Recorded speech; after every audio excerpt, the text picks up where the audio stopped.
They checked the locks. They turned off the lights. And still, someone was inside the house.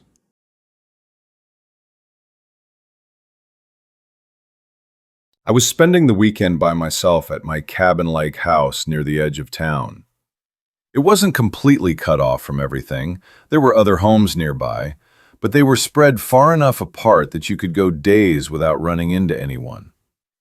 I never had people stopping by, no salespeople and no neighbors.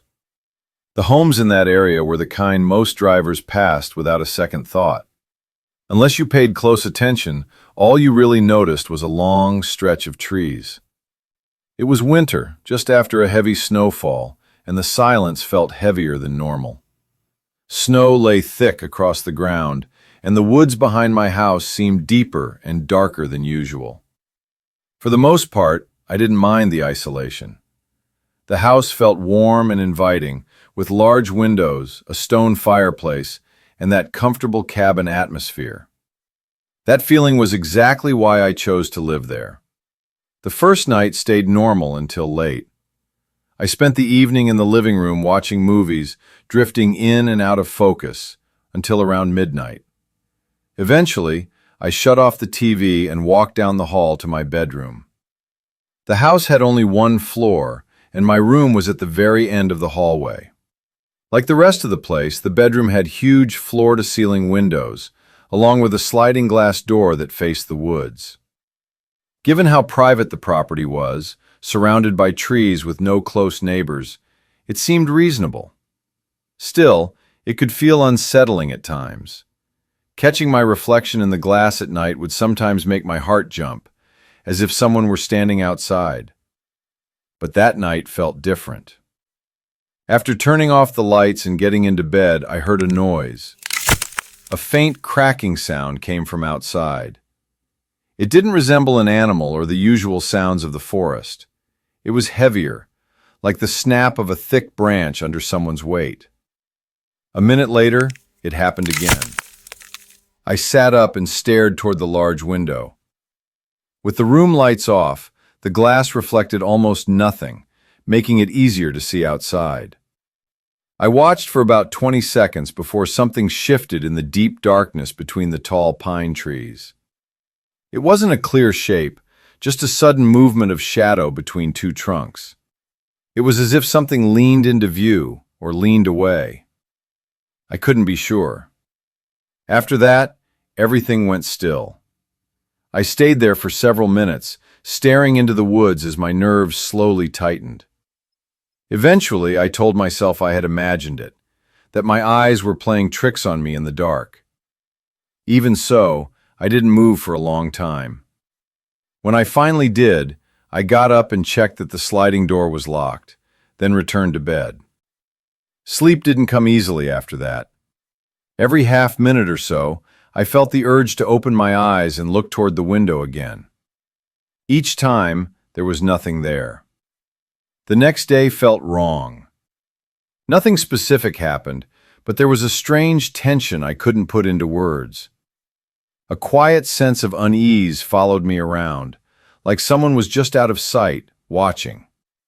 I kept turning to look at whichever window was behind me, expecting to catch a pair of eyes staring back. I never saw anything, but the feeling never faded. As evening dragged on and darkness settled in again, snow started falling once more. Strangely, that calmed me a little. The cold and steady snowfall made it seem unlikely that anyone would be wandering around outside, so I tried not to let my thoughts spiral. Around 9 o'clock, I was in the living room watching TV, curled up in a blanket near the fireplace. The light from the television filled most of the house, and I didn't realize how dark it really was until I stood up to grab a soda. While walking down the main hallway, I noticed that the light in the far room, the small den lined with bookshelves, was off. I was sure I'd left it on earlier. I almost always kept that light on to give the house a soft glow and keep it from feeling like a cave. I walked over and turned it back on without much thought, then grabbed my drink and returned to the couch. I had only been sitting there for about a few minutes, just after unpausing the TV, when I happened to glance over my shoulder. I wasn't checking anything on purpose. It was the kind of instinctive look you don't think about.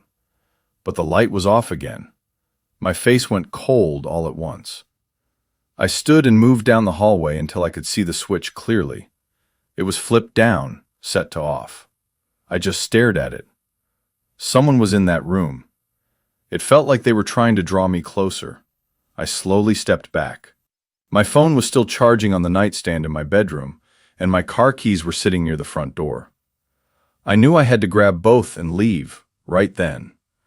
I moved quietly into the other hallway and slipped into my bedroom, grabbing my phone. As I did, something shifted beyond the glass.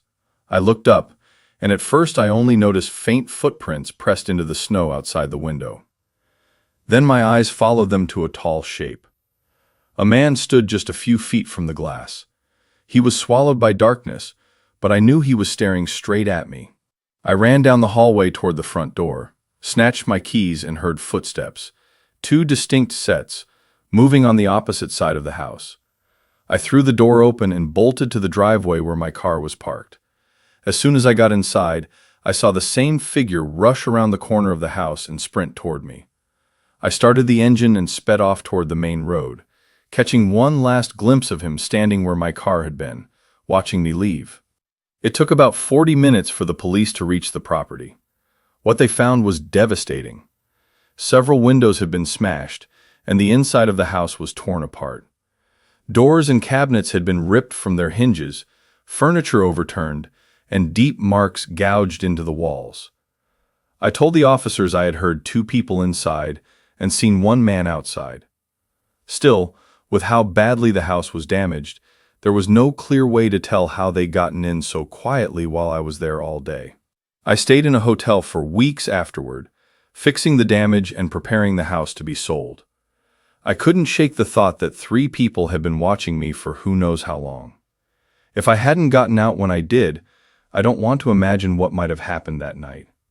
Even now, I still dream about standing in that hallway, moving toward the darkened room, knowing something was waiting for me just beyond the doorway, hidden from sight.